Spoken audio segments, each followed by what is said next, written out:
Ça va beaucoup plus loin que ça. Mon corps ne vous appartient pas, c'est vrai, et ça doit le rester.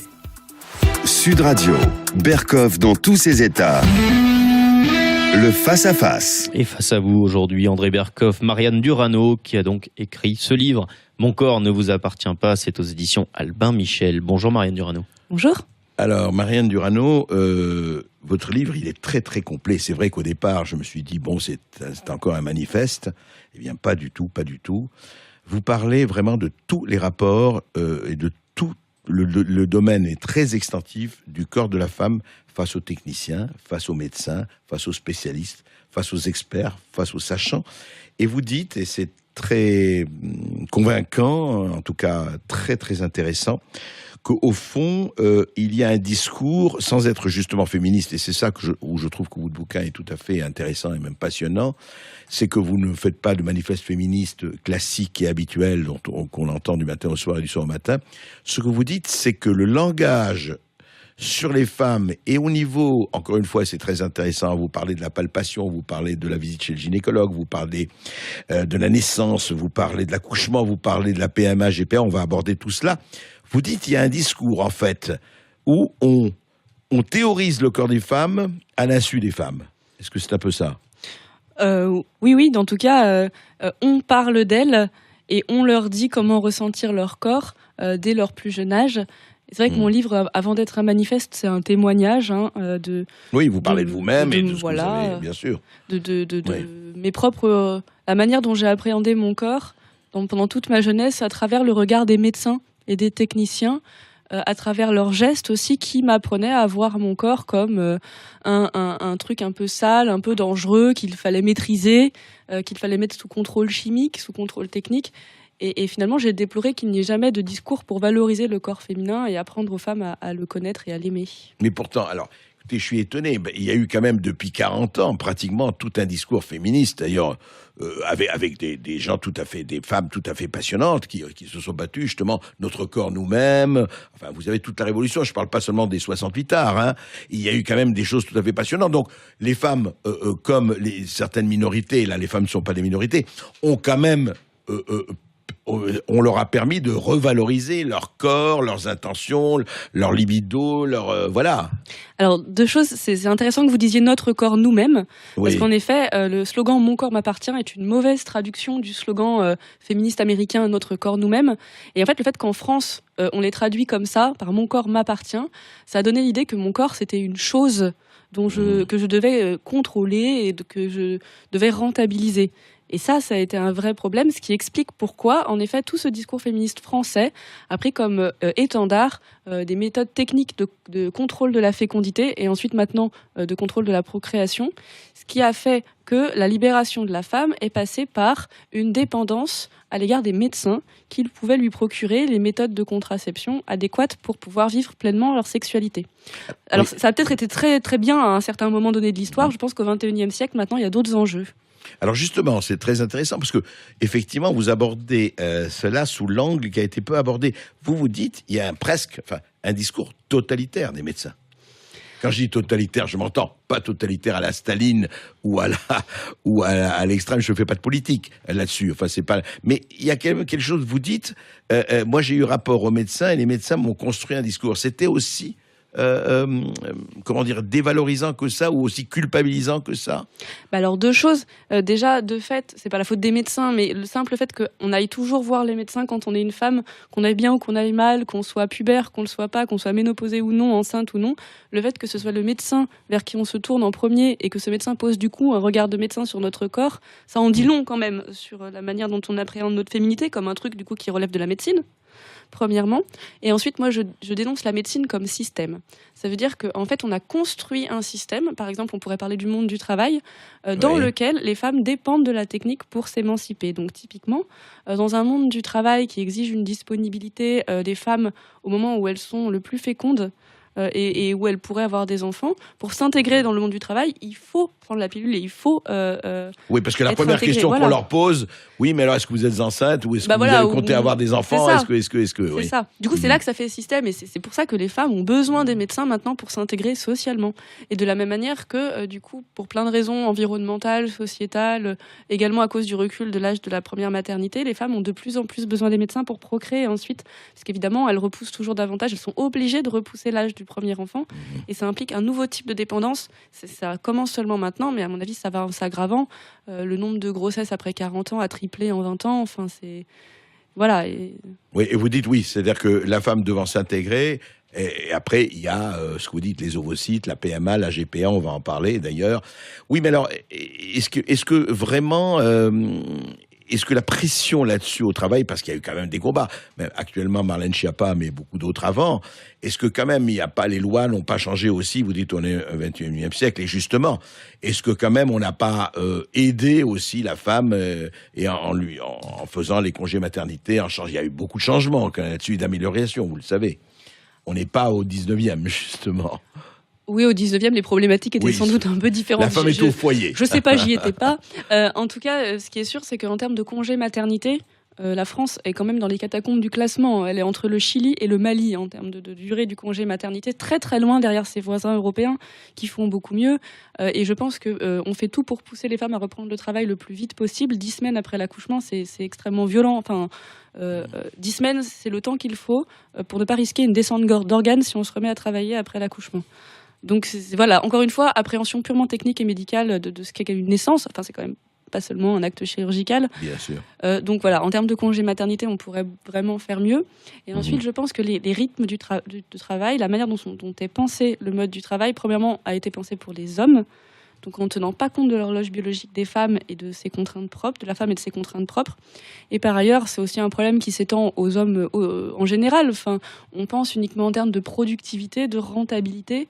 Et du coup, il y a peu de place pour la vie qui n'est pas tout de suite rentable et que la femme porte dans son corps. D'où d'ailleurs l'encouragement au congé paternité, parce qu'on se dit comme ça, la femme peut revenir au travail et puis l'homme peut s'occuper des enfants. Vous pensez quoi? Juste, c'est accessoire, mais ça m'intéresse. Vous en pensez quoi? Il faut distinguer deux choses. Il y a eu la réforme du congé parental que je trouve scandaleuse, parce que du coup, avant, l'homme comme la femme, n'importe qui avait droit à 3 ans de congé parental. Maintenant, c'est réduit à 2 ans et demi à condition, et le deuxième parent doit prendre 6 mois.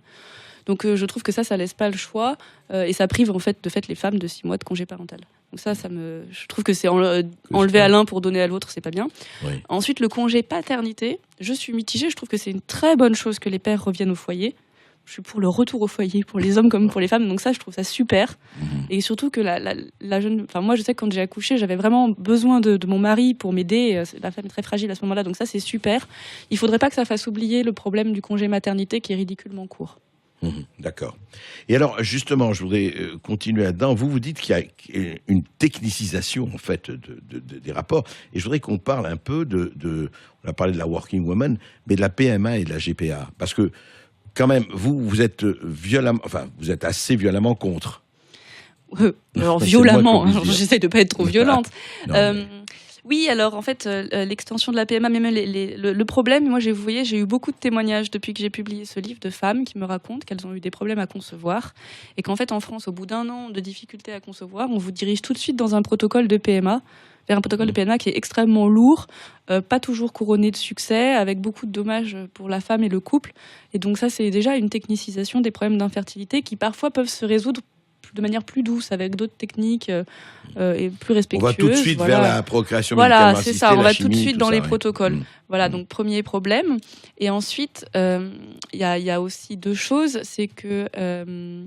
qu'est-ce que c'est que l'extension de la PMA? C'est une confusion entre le sociétal et le pathologique que je dénonce déjà dans mon livre. C'est-à-dire que la médecine n'est plus seulement là pour soigner des maladies, mais de plus en plus pour fournir des prestations techniques. C'est déjà le cas, ça s'aggrave. Par ailleurs, il ne faut pas oublier que l'extension de la PMA, ça concerne aussi les femmes seules.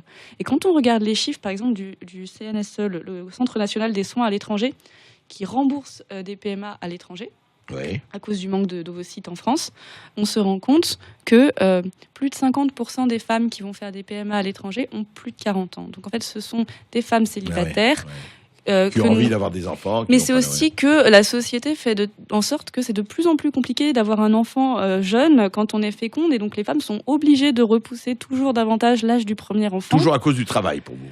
Oui, mais mais pas que. Je pense que c'est le travail, c'est la précarité économique, parce que c'est de plus en plus dur, surtout à Paris, d'avoir un logement adéquat pour avoir un enfant. Et puis c'est aussi le marché du désir. Aller trouver des hommes à 25 ans qui soient OK pour s'engager dans une vie de famille, bon courage. Donc je pense qu'il y a tout un système qui... Encore les hommes, coupables. Mais les hommes, mais qui sont eux-mêmes pris dans des choses qui les dépassent. Et puis également, pour moi, la PMA, c'est une extension du marché de la procréation, avec le problème des banques de sperme, et puis ensuite des banques d'ovules qui réduisent la vie à un matériau génétique. Et qui sont devenus une industrie, une véritable industrie. Mais moi, ce qui m'a encore... la PMA, vous parlez aussi de la gestation pour autrui, parlons-en.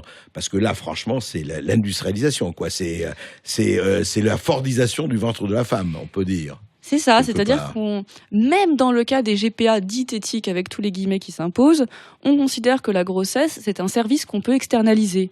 Alors que ce service soit gratuit, alors déjà c'est faux parce qu'il y a toujours des cliniques qui au passage empochent un peu le pactole, mais que la mère porteuse ne touche rien, ça ne change rien en fait que la grossesse est considérée comme finalement un processus mécanique que quelqu'un peut faire aussi bien que la mère, quoi. Puisque les ouvriers vous vous rappelez, c'est la parole de Berger, hein. Oui, les ouvriers donnent bien leurs bras, et bien les femmes peuvent donner leur ventre. Et ce qui est incroyable, c'est que quand Pierre Berger a dit ça en 2013, tout le monde s'est à raison horrifié de ses propos. Et maintenant, malheureusement, on les entend en fait assez souvent. La GPA n'est plus un tabou. On en parle comme d'un sujet de société. Et je trouve que ça va très vite et c'est très inquiétant. Mais alors justement, Marianne Durano, vous parlez, c'est pour ça que votre livre est très intéressant. On peut s'y opposer, il y a énormément de choses. En tout cas, vous posez les problèmes et on va dire comment. On peut pas les résoudre comme ça. Mais il y a quelque chose qui me frappe, c'est que la technologie quand même et la technique, vous le savez, apporte aussi, c'est la langue de Zop, a apporté énormément de progrès, y compris pour les femmes, et où mettre le curseur entre la technique qui, effectivement, je dirais, émancipe, la technique émancipe de la maladie, de tout, et la technique qui quelque part peut opprimer, peut chosifier, en tout cas c'est ce que vous dites, le corps des femmes notamment. Comment mettre le curseur ? Parce que la technique, c'est la façon dont on l'emploie, comme toujours. Il y a plein de trucs. Alors je vais faire un tout petit peu de philo, mais pas très longtemps. La technique, c'est quoi ? C'est une médiation entre l'homme et la nature. Un moyen en fait de maîtriser la nature. Maintenant, est-ce que ce moyen est au service de l'homme, de la personne, en l'occurrence de la femme, qui du coup le maîtrise et peut vraiment s'en servir pour accroître son action sur le réel, ou est-ce que cette médiation devient un écran, un obstacle que l'homme ne maîtrise plus et qui le maîtrise lui ?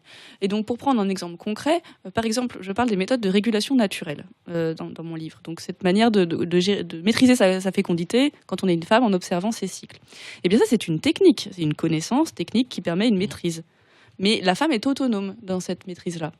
Alors que la contraception chimique, c'est une technique qui rend dépendant, parce que la femme ne sait pas comment ça fonctionne. Elle a besoin d'un médecin pour le lui prescrire, et surtout, elle n'a aucune emprise dessus. Elle est dépendante. Oui, sauf qu'il a... Alors, mais vous êtes contre, pour parler très peu, vous êtes contre la pilule ? Non, moi je suis pour une réelle liberté de choix. Ça veut dire que on favorise toutes les méthodes, on informe les femmes sur toutes les méthodes qui existent, et on subventionne la recherche pour toutes les méthodes, qu'elles soient physiologiques ou chimiques, et surtout qu'on informe les femmes sur l'état de la recherche en termes de conséquences, sur les conséquences qu'ont la pilule et même le stérilet au cuivre sur leur santé et sur la santé de l'environnement. Oui, mais une fois qu'on a les informations, elles choisissent, c'est normal, c'est l'autonomie. Mais alors pour l'instant, on ne peut pas franchement dire que les conditions d'un choix libre soient réunies, surtout pour les jeunes femmes à qui on prescrit un peu systématiquement la pilule. Non, mais le problème terrible, vous le savez, enfin, on vit dans le monde réel et très très très souvent des femmes, surtout toutes jeunes, tout ça, ne s'aperçoivent pas, ne savent pas, elles tombent enceintes et le problème c'est que voilà, elles n'ont ni les moyens, ni la personne, ni l'homme, enfin vous le savez mieux que moi, et donc dans ces cas-là, voilà. Alors qu'est-ce qu'on fait ? Le fantôme de l'IVG, il faut savoir que là, il y a une désaffection de la pilule depuis 5 ans, après les affaires de scandale de pilule 3e génération. Ouais. Les IVG n'ont pas augmenté depuis la désaffection de la pilule. Il faut savoir que 76% des IVG sont pratiqués sur des femmes qui prenaient la pilule. Parce qu'il se trouve que, notamment pour des jeunes femmes, la pilule n'est pas toujours adaptée parce que les jeunes femmes l'oublient. Voilà, et c'est prouvé que c'est le rapport Ouais. Cocon de 2012 qui montre que c'est pas le meilleur. Mais ça n'empêche pas que ça a été méthode. une avancée. Vous pouvez pas dire que ça n'a pas été Oui, une avancée. mais la bien pilule. sûr, mais c'est pour ça que je suis très contente de vivre dans un monde où la pilule est un choix, mais j'aimerais que ça reste un Je choix. comprends. Et puis aussi, vous voyez, il y a aussi cette idée que les femmes sont un peu irresponsables. Je cite dans mon livre les propos de Margaret Sanger, qui a été la première à militer en faveur de la pilule. Et donc, ce qu'il faut savoir, c'est qu'elle était eugéniste et qu'elle explique en toutes lettres dans ses écrits qu'en gros, les femmes riches et cultivées se débrouillent très bien sans pilule, mais que les femmes pauvres qui sont trop bêtes pour gérer toutes seules leur fécondité, il faut les mettre sous médicaments, comme ça on est sûr qu'elles se reproduiront pas à tort et à travers. Donc il y a quand même cette idée que Oui. les femmes, non mais historiquement, Oui, non, mais historiquement, dans oui. la manière, dans la commercialisation de la pilule, que les femmes sont un peu irresponsables, quoi. Oui, mais enfin, Lucien Neuwirth, c'était pas du tout son vous savez, qui est le père de la pilule. Non, ce que je veux dire simplement, que je crois qu'on peut interpréter autrement, c'est que les femmes riches trouveront toujours des moyens, soit par l'IVG, soit autres, de se débrouiller, tandis que les autres, c'est un vrai problème. Parce que je crois que quand vous posez le problème de la liberté, il y a un problème. La technique, c'est en même temps, j'aime pas ce mot spécialement, c'est en même temps émancipateur et en même temps oppresseur. Et on peut pas séparer les deux. C'est tout le problème. En même temps. Le en même temps, oui. Je crois qu'on vit, que la technique n'est pas seulement un outil, mais qu'elle fait maintenant système. Qu'est-ce que c'est qu'un système ? Ça veut dire que nous sommes obligés, nous femmes, de nous positionner toujours par rapport aux techniques qu'on met à notre disposition. Si on les refuse, on doit justifier ce choix. Et on vit dans un monde, le monde du travail, le monde du désir, qui est structuré par la technique. Et alors actuellement, quand vous êtes une jeune femme et que vous ne voulez pas utiliser une méthode de contraception artificielle, bah écoutez, excusez-moi, mais bon courage pour trouver un partenaire qui accepte de se lancer dans l'aventure des méthodes naturelles. Donc en fait, s'émanciper de la technique, Oui. ça Mais est-ce demande que une vraie force d'âme. Quand Alors même. juste Enfin, un mot, puisque vous la défendez, je comprends. Est-ce que franchement, les méthodes naturelles, Marianne Duranneau, ont prouvé leur efficacité à 100%? Alors il n'y a aucune méthode de contraception qui est fiable à 100%. Bah oui, En mais- revanche, il y a des études qui montrent que bien pratiquées, les méthodes de symptothermie sont aussi fiables que la pilule. Si on prend vraiment l'application réelle. Là, il y a une pétition qui est sortie la semaine dernière de 250 professionnels de santé qui défendent les méthodes naturelles en disant que si c'est bien pratiqué avec une bonne formation, dans de bonnes conditions, ça peut être une solution. Après, c'est pas forcément une solution qui est adéquate pour tout le monde. Bien sûr. Il faut je le comprends. reconnaître. Mais il y a des couples qui désirent une alternative et je vois pas pourquoi est-ce qu'on ne les informerait pas là-dessus. Est-ce que, alors, que pensez-vous, vous, personnellement, vous en parlez aussi. En fait, vous dites, la femme doit reprendre son autonomie, ou doit reprendre, en tout cas la prendre, la conquérir, face à une technique. Mais quand vous dites, par exemple, j'ai pas vraiment le choix, il y a une pression. Honnêtement, si vous voulez pas prendre la pilule, personne ne vous l'oblige. Personne ne vous oblige à prendre la pilule, pour ne parler que de ça. Vous avez votre autonomie aujourd'hui. Toutes les femmes ont leur autonomie. Après, les conséquences, il faut les assumer. Il y a les conditions d'une vraie autonomie. Quand vous prenez la pilule depuis 16 ans, qu'on ne vous a pas franchement demandé votre avis parce que votre maman vous a dit qu'il fallait la prendre, vos copines la prennent, votre petit copain vous fait comprendre que ça serait une bonne idée de la prendre, et qu'ensuite, dans toutes vos relations sexuelles, votre partenaire s'attend à ce que vous gériez, votre fécondité, et qu'ensuite vous vous lancez dans des études où aucune place n'est possible pour une maternité jeune. Le choix, les conditions d'un choix sont quand même pas réunies. Les conditions d'un libre choix sont pas réunies. Mais vous savez ce qui se passe si, par exemple, justement, pour prendre quelqu'un de jeune, mais c'est fondamental, elle tombe enceinte et ils n'ont ni la possibilité, ni économique, ni autre, d'assumer un enfant parce qu'ils ont 16 ans, 18 ans, etc. Oui. Qu'est-ce qui se passe à ce moment-là? C'est ça le problème. Attendez, l'alternative, c'est justement, il faut arrêter. C'est là qu'on voit qu'on est dans un système technique. L'alternative, c'est pas prendre la pilule ou avoir un enfant à 16 ans. Ce que j'essaye de dire, c'est que déjà, justement, il y a d'autres méthodes. Par ailleurs, je suis pas en train de dire que les méthodes naturelles, c'est forcément très adéquat pour des gens qui ont 16 ans. Et ensuite, il faut aussi, je crois, apprendre à mûrir une relation, à prendre le temps du désir. Je cite le Kama Sutra dans mon livre qui explique qu'on n'est pas obligé dès le premier soir d'aller tout de suite vers la pénétration, qu'il y a plein d'autres manières de construire un art érotique. Vive les préliminaires, tout le monde y trouve son compte. Ouais. Voilà, l'alternative, c'est pas la grossesse adolescente ou la pilule toute sa vie. En plus, on peut très bien prendre la pilule pendant plusieurs années, et puis quand on est en couple stable, éventuellement chercher autre chose. Bien sûr. Non, mais ce qui est intéressant dans votre livre, en tout cas, c'est que vous posez le problème de façon différente. C'est-à-dire que vous ne posez pas le problème en tant que, voilà, on est autonome, on fait tout ce qu'on veut, comme on veut, et c'est vrai qu'il y a une tendance, et c'est pour ça que votre livre est très intéressant. La tendance, c'est de dire, allez, on fait ce qu'on veut, etc. Et en fait, derrière, il y a les industries. Oui. Vous vous dites, reconquérons, pardon de l'expression, en tout cas, faisons la reconquête de notre autonomie. De toutes les manières et de toutes les manières possibles. Merci Marianne Duranneau. Et Merci. lisez ce livre. Et ce livre, Mon corps ne vous appartient pas, aux éditions Albin Michel, contre la dictature de la médecine sur les femmes. C'est le sous-titre, on peut le dire comme ça. Merci Marianne Durano d'avoir été avec nous dans quelques instants, juste après.